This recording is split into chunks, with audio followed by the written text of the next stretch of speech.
and you need to have a good score because you have a lot of competitors in that examination. Okay, but you don't really need to get a passing score there, Yeah, right? the connection of your research. Why do you want to do this research in Japan? Hello everyone! I'm JA, a master's student here in Tokyo Institute of Technology. I'm Razel, a master's student in the same university, Tokyo Institute of Technology. And this is our third video about your questions regarding the Mext scholarship. And for this video, we're going to answer about the application process. There are, I think, 7 questions here. And let's start with number 1. Do I need to submit an English proficiency exam test result? For embassy recommended scholars, so if you're gonna apply via embassy, you don't need to submit English proficiency test result, but you have to take an English exam and you need to have a good score because you have a lot of competitors in that examination. I see. For university recommendation, usually it is required by the university, but some universities can accept a certificate of English as medium of instruction from your university if ever your university is using one. But this is not always the case. This is the case at least for University of the Philippines, Diliman, and De La Salle University. But for other university, I'm not sure. You should check with the department to which school you're applying to, and also if the medium of instruction is really English in your school. Okay, so for the second question number 2, do I need to submit a JLPT level certificate? No. Japanese language proficiency test. Yeah.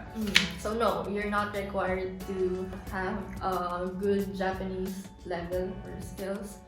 So no. Yeah, so for university recommendation, it's maybe 80% the case that your program will be in English, so you won't be required to learn Japanese, but it will be recommended, of course. For embassy recommendation, so although you're not required to submit a JLPT certificate, there will be a Japanese language examination, same as the English language examination. So, but that examination is only a gauge on how good your Japanese is already. So if they will not require you to study Japanese language for 4 months as a research student. So if you pass that exam, you don't need additional time or additional years to be a research student. You can maybe directly go to your master's program, but that still depends on your lab or your sensei. Okay, but you don't really need to get a passing score there. Yeah, right? I think basic level is I don't know, but in my experience, I was not able to answer in the JLPT because in that Japanese language exam, because even the proctor said that you don't need to answer it if you cannot read or answer in Japanese. So yeah, that is just, if you want to save time and you already know Japanese before going to Japan, then you can answer the exam, and if you pass it, yeah, you can go directly to your master's program. I see. So if you see it in the process of applying, don't worry about it too much. Okay. So with that, let's have the third question. What should be written in the study plan? So maybe just a short answer for this one because this is quite long. This should be a different video. Yeah. Yeah. Okay. So for study plan, I think what you need to write is research proposal. What do you want to study about, and why? I think the purpose of the study.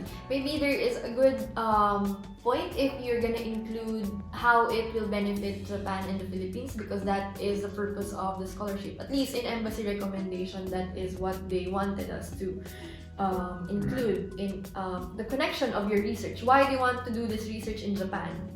That's nice.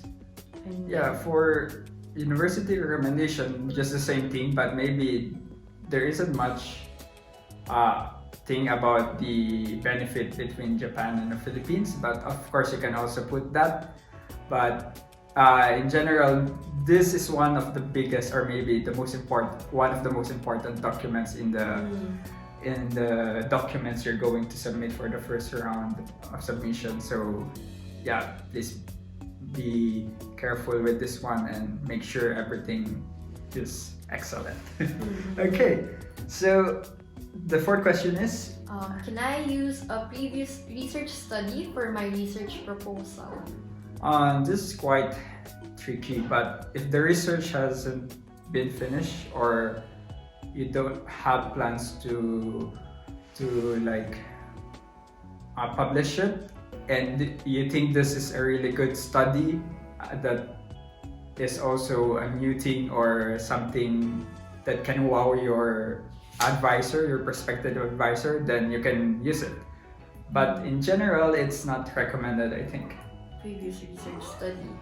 In my opinion, regarding research plans or proposal, if you really don't have any specific study in mind and you're looking for one, I think it is better to look at the study that, for example, you're looking at a university and a specific professor. Look at the study of that professor you're interested in, because you will need your study, your proposal, to be in line with the interest of the sensei or the professor. If that is if that your proposal is in line with the interest of the sensei, there is a good possibility that the sensei will accept you immediately. Yeah.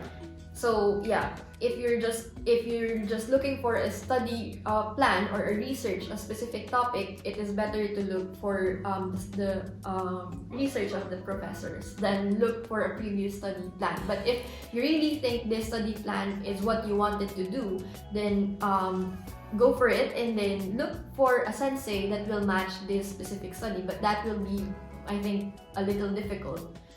Yeah, that's a really good advice. Thank you for that. So the next question is for, I think, embassy recommendation process. So is it required to pass the placement preference application form even I don't have a chosen advisor yet? So as far as I can remember, when I applied via embassy, the first part is the document process. You have to submit documents, and in that, one document was the placement preference form, where you need to choose 3 universities with 1 professor each. And at that time, when I submitted it, I only have professors I am interested in. I saw their research and I wrote them in that paper, but I haven't contacted them yet.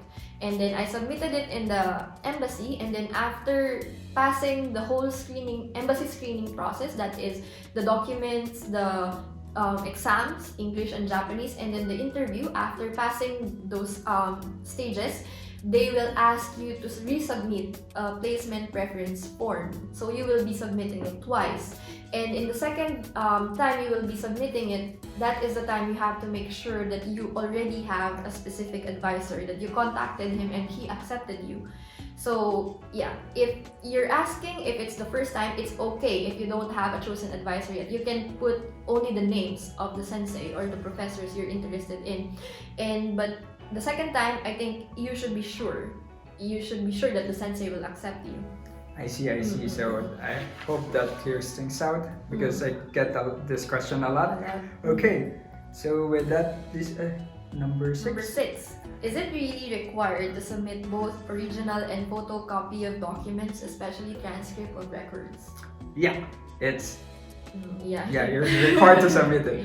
Yeah, it's just, I know it's quite hard to request documents right now because of the pandemic, but this is a small sacrifice we have to do. But also, I remembered in my time, my diploma wasn't ready yet.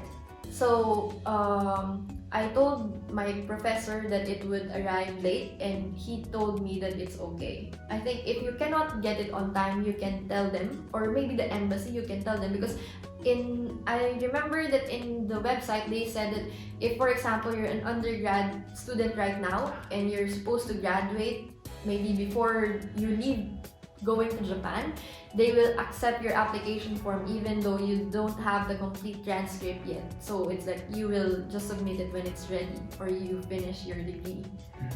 I see. Okay.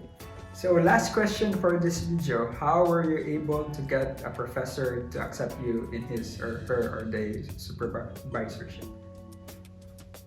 Yeah. So this is just my experience, but you just have to ask nicely and make sure that your field and your research proposal is in line with your respective supervisor.